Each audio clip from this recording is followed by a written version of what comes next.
Bonjour, je m'appelle Harper Trottier et je fais ce reportage pour la Coop Média NB à Moncton. Aujourd'hui, je suis avec deux dirigeantes d'organisations féministes. Je suis avec Raphaël Valenado, président de la Coalition pour l'équité salariale du Nouveau-Brunswick, et Geneviève L. Latour, la présidente du regroupement féministe du Nouveau-Brunswick au RFNB. Nous parlons cet après-midi au RFNB, au centre-ville de Moncton. Merci de vous rejoindre à la Coop Média NB. Nous parlons aujourd'hui des perspectives pour 2025. Avec l'inauguration de Donald Trump, le président des États-Unis, et le risque de Pierre Poilievre et son parti conservateur qui forment le gouvernement plus tard cette année, qu'est-ce que vous pensez du virage vers la droite veut dire pour les femmes et les minorités du genre? Par exemple, Trump a déclaré que la politique du gouvernement des États-Unis qu'il y aura que deux genres, le masculin et le féminin, sans dire son rhétorique raciste et anti-immigrant. Geneviève, voudrais-tu commencer? Oui, je peux commencer. C'est sûr que c'est inquiétant. Je veux dire, pour les femmes, les personnes de minorité de genre, puis n'importe qui est à la croisée d'oppression.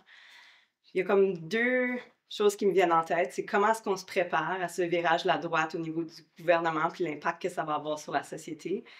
Mais en même temps, c'est pas inévitable non plus. Puis on parle toujours de Poilievre qui sera élu, mais comme, c'est parce qu'on a un contrôle là-dessus, puis l'élection n'a pas été encore déclenchée. Puis je pense qu'il faut à la fois être réaliste puis se préparer, mais il faut aussi avoir espoir qu'on peut élire un autre gouvernement, puis qu'on peut élire des personnes qui ont des pensées qui s'alignent plus avec nos valeurs. Tu sais, fait que je pense que c'est ça notre rôle comme mouvement social, c'est d'avoir des conversations avec les gens dans notre entourage puis de dire, bon, ben, il y a des élections qui s'en viennent, pourquoi est-ce que tu voterais comme ceci, puis juste de donner des faits puis de s'assurer d'avoir ces conversations-là. Fait que, d'après moi, peu importe ce qui se passe au Canada, c'est sûr que ce qui se passe aux États-Unis a un impact. Faut prendre soin de soi, il faut prendre soin des personnes dans notre entourage qui sont directement visées par les propos que tu as mentionnés.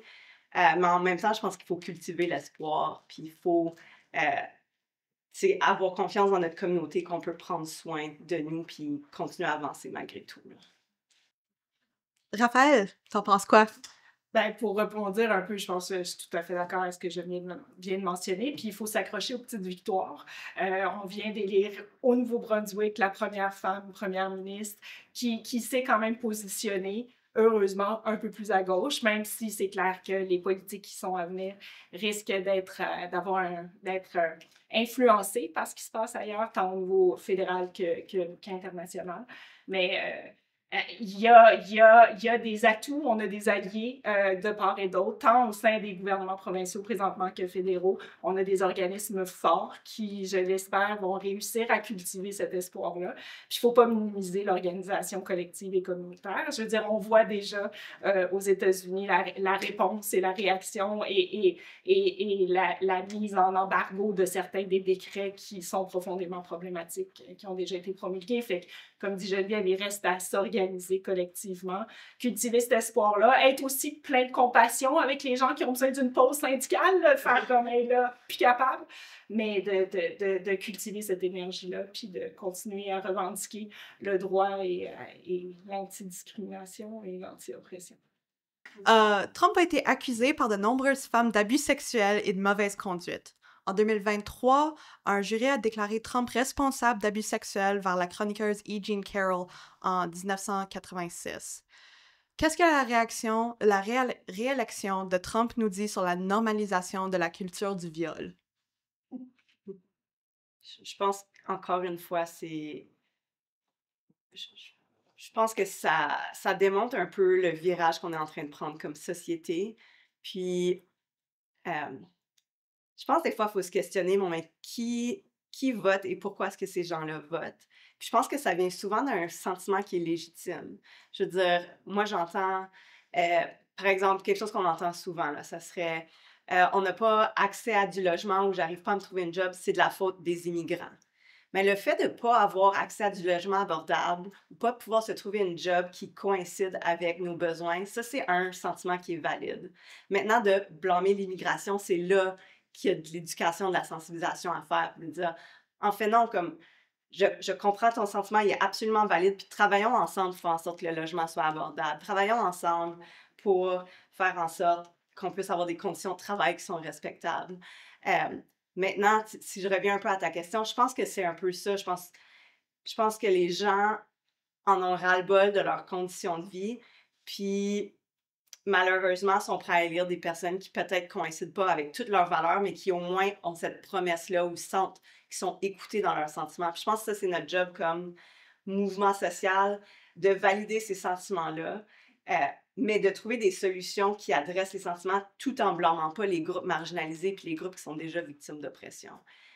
C'est un peu ça que j'essaie de me dire. C'est comme, c'est facile à dire puis moins facile à faire des fois dans le quotidien, mais je pense qu'on est dans des situations de privilège où qu'on sent qu'on a l'énergie, ça, c'est notre devoir, de sensibiliser les gens, puis d'être à l'écoute, puis de dire « Mais oui, tu as raison, il y a des choses qui sont vraiment pas correctes qui se passent en ce moment. Comment est-ce qu'on peut travailler ensemble pour les atteindre? Puis voici pourquoi je pense que c'est pas en blâmant d'autres groupes qu'on va y arriver. » C'est une matière d'éducation. T'en penses quoi? Ben, c'est difficile d'aller plus creux que ça. En gros, c'est ça, c'est une matière d'éducation, puis trouver les façons de non seulement valider les sentiments, mais reconnaître que les conditions systémiques sont problématiques, puis qu'il faut travailler sur les systèmes sans poser un blâme sur les gens, puis de mettre en lumière les contradictions des discours de ces gens-là qui se mettent de l'avant comme étant un sauveur économique, mais qui ont des propos racistes, anti-immigrants, qui sont reconnus comme étant des agresseurs sexuels. De faire le travail pour que ce soit impossible de dissocier les deux et pour que la gauche soit aussi capable de se positionner pour, pas juste sur des questions identitaires, mais vraiment trouver des solutions qui permettent de régler les problèmes et de se donner les outils de faire avancer les conditions réelles de travail, l'équité salariale en étant un. Il semble que le Nouveau-Brunswick s'oppose à cette tendance. Par exemple, Blaine Higgs a fait sa campagne sur les craintes à propos des enfants transgenres, en parlant des droits des parents et le débat sur la politique 713 aux écoles. Cela mimique la dynamique politique anti-transgenre qu'on observe ailleurs au Canada et internationalement. Mais son parti a subi une perte majeure. Que pensez-vous de la situation actuelle au Nouveau-Brunswick? Ben, comme je l'ai dit en entrée de jeu, je pense que c'est notre brin d'espoir tout de suite. Je pense qu'on peut pas nier l'impact que la politique fédérale et internationale aura sur les bons principes et les belles promesses qui ont été faites lors de la campagne. Mais je pense qu'il y a comme une bouffée d'air frais. Je veux dire, on vient aussi d'instituer, je ne sais pas comment on dit ça exactement, la lieutenant-gouverneur Louise Imbeau, qui est une militante dans la justice sociale bien connue dans nos milieux. Donc, il y a plein de brèches puis de moments d'espoir qu'on a. Je veux dire, la plateforme de Susan Holt, sans nécessairement attribuer des fonds très clairs à des politiques sociales qu'on aurait aimé voir implantées, a quand même fait des gestes super importants dès son entrée en poste. Puis je laisse Geneviève faire la suite. Oui, mais je pense, puis c'est ça cultiver l'espoir, c'est de dire on a du pouvoir sur qui est élu, puis on a du pouvoir aussi comme communauté. Puis je pense qu'il faut juste continuer à cultiver ça, puis à faire en sorte que ça puisse grandir. Puis notre rôle comme organisme sans but lucratif, c'est justement de tenir les gouvernements comme redevables aux promesses qui ont été faites, mais aussi de célébrer, puis de se dire, écoute, quand on a une victoire, on a le droit d'être content, puis de célébrer, puis de dire, il y a plein d'affaires qui se passent, pas comme que je veux, mais quand il y a une victoire, on prend le temps de célébrer, puis de dire, ça fait du bien, on continue la lutte. Au mois de novembre, la RFNB a publié des statistiques indiquant que depuis le début de la pandémie de la COVID-19, on a constaté une forte augmentation des violences sexuelles au Nouveau-Brunswick, comme au reste du Canada. Que pouvons-nous faire pour lutter contre cette tendance? Je pense qu'il y a plusieurs choses qu'on peut faire. Je pense que d'en parler puis de reconnaître que la violence à caractère sexuel, ça se passe. Je veux dire, faut pas que ce soit un tabou. Faut qu'on se sente à l'aise d'en parler. Puis faut pas blâmer les personnes. Je pense que ce qui arrive, c'est souvent quand on est victime, on va se blâmer. Puis je pense comme allié, il y a toujours trois choses, trois mots-clés là, que je répète, c'est je te crois, c'est pas de ta faute, puis il y a des ressources. Puis si on se souvient de ça, de dire je te crois, quand on entend parler d'une situation de violence sexuelle, ça va tellement loin. On parle que les gens dévoilent jusqu'à 6 fois avant que quelqu'un les croie. C'est pas de ta faute. T'avais bu, c'est pas de ta faute. T'avais déjà dit oui avant, c'est pas de ta faute. T'avais dit oui, puis t'as dit non après, c'est pas de ta faute. C'est important de dire c'est pas de ta faute. Puis il y a des ressources, puis il y a des ressources incroyables au Nouveau-Brunswick. Il y a des centres de lutte puis de services pour les victimes d'agressions sexuelles qui existent. Puis je pense que si on peut y avoir recours, ces personnes-là sont vraiment bien placées pour aider. Maintenant, comment est-ce qu'on fait pour prévenir? Mais je pense que c'est en ayant des discussions. C'est quoi la violence sexuelle? C'est quoi la différence entre...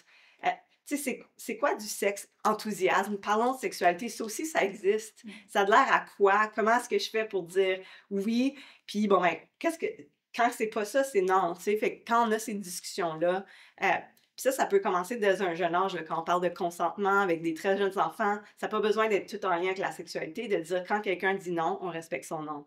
Je pense que ça, c'est des démarches qui pourraient avoir un impact social important.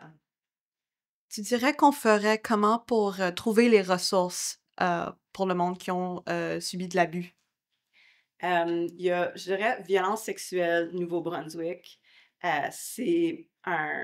Ça serait la meilleure ressource qui pourrait ensuite aiguiller vers les ressources comme plus spécifiques en région.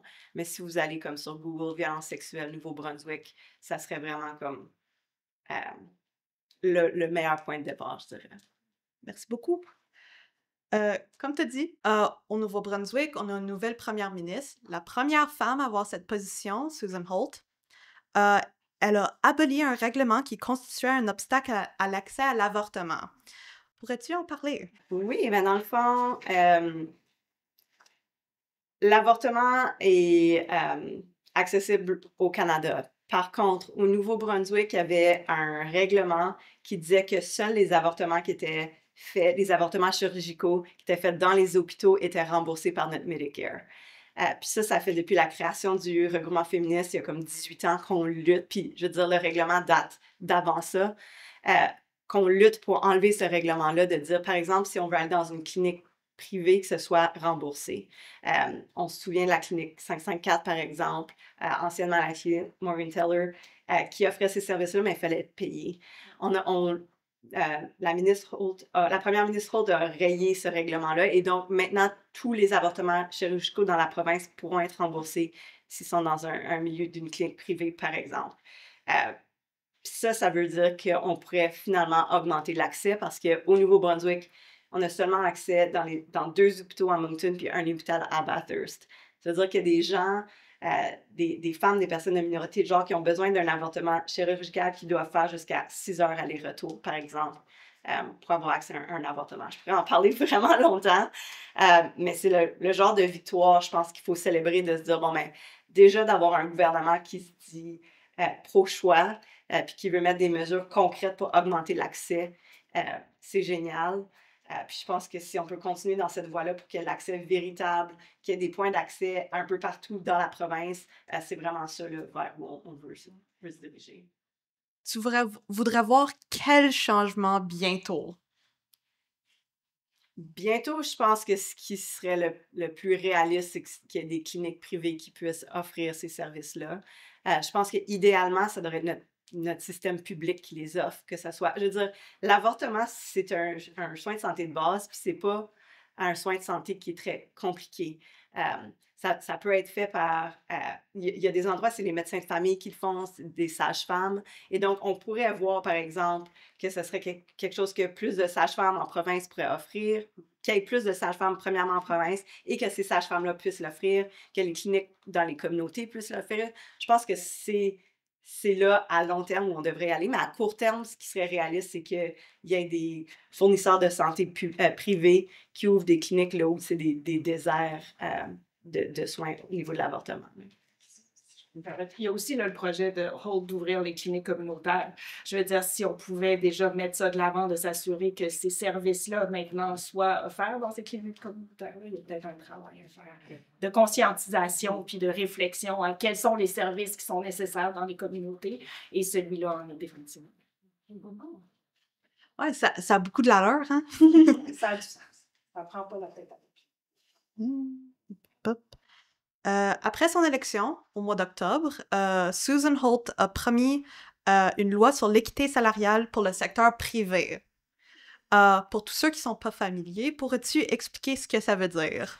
Oui, écoute, l'équité salariale, c'est pas hyper compliqué à la base, ça semble un principe assez clair, mais il faut souvent le clarifier, c'est-à-dire que l'équité salariale, c'est d'avoir un salaire égal pour un travail de valeur égale, c'est-à-dire qu'on évalue l'emploi en fonction de 4 facteurs, qui sont les compétences, la responsabilité, l'effort et les conditions de travail. Donc, avec ces critères-là, on est capable d'évaluer si le travail d'une femme de ménage dans un hôtel et celle d'un portier, si elles se valent au niveau de la valeur. Si elles se valent, elles devraient payer le même salaire. Pour l'instant, on a une loi au niveau public qui n'est pas parfaite encore, donc ça, c'est un des enjeux. Mais depuis 2018, les libéraux parlaient d'avoir une loi dans le secteur privé. Ça n'a jamais été instauré. C'est la première fois qu'il y a une plateforme où on dit clairement, on va l'instaurer dans le secteur privé. Je veux dire, c'est instauré en Ontario puis au Québec depuis plus de 30 ans. Ça n'a pas mis en faillite la majorité des entreprises. Puis on a encore là, je pense, une opportunité en or de faire une belle victoire au cours du présent mandat du gouvernement Holt pour qu'une loi soit effectivement mise en place pour le secteur privé sur l'équité salariale. Ça serait de toute beauté. Ça pourrait répondre à certains enjeux qui ont été mentionnés plus tôt, c'est-à-dire les conditions de travail décentes, les conditions qui font en sorte que des personnes sont marginalisées, défavorisées, n'ont pas les outils. Quand on a un salaire décent et l'équité salariale est instaurée, ça permet à tout le monde de se relever un peu. Puis souvent, on dit, est-ce que ça va se faire au détriment des postes masculins, à prédominance masculine? Non, je veux dire, le principe de la loi, c'est que ce n'est pas les gens qui vont baisser, c'est que tout le monde gagne au change. Et puis, il faut aussi savoir que dans des postes même à prédominance féminine, il y a des hommes ou des personnes non-binaires qui font partie de ces personnes-là. Donc, tu sais, tout le monde peut en bénéficier comme société. Puis, c'est un droit fondamental. C'est un droit humain reconnu depuis plus de 50 ans partout ailleurs. Fait que, il me semble que ça serait le temps qu'on arrive au 20e siècle. Pourquoi est-ce que c'est important d'avoir ça dans le secteur privé, non seulement dans le secteur public? Bien, entre autres parce que plus de 60% des femmes travaillent dans le secteur privé. Puis c'est souvent les femmes. On parle de l'écart salarial genré. Ben ça résorberait un de ces éléments-là. Pas tous. Il y a plein d'autres enjeux qui font en sorte que les femmes finissent en fin de carrière, en fin de vie avec des écarts salariales significatifs parce que nos systèmes filosociaux ne sont pas idéaux. Cela dit, l'équité salariale permettrait à 60% des femmes qui travaillent dans le secteur privé au Nouveau-Brunswick d'avoir un salaire équitable, à valeur juste. Y a-t-il autre chose que vous voulez ajouter? Je pense que quand on parle de plusieurs enjeux qui affectent les femmes, les personnes de minorité de genre, on parle beaucoup justement de la féminisation de la pauvreté. Puis ça a un impact sur, je veux dire, sur l'accès à la santé, sur l'accès au logement. Même quand on parlait de violence, souvent ça met dans des conditions où on ne peut pas quitter des situations de violence. Quand on parle de féminisation de la pauvreté, ça affecte de façon disproportionnée les femmes qui sont racisées, les femmes en situation de handicap. Puis je pense que c'est là où c'est intéressant, quand on parle d'équité salariale, de se dire, bon, ben, il faut vraiment lutter contre cette féminisation-là de la pauvreté, d'après moi, puis c'est ce qui va avoir un impact dans plusieurs sphères. En même temps, je veux dire, il faut avoir les filets sociaux en place. Il faut avoir accès justement à des systèmes de santé pour les femmes, pour les personnes de minorité de genre. Il faut avoir des politiques qui font en sorte que les logements sont abordables. Fait que tout ça, ça va comme main dans la main.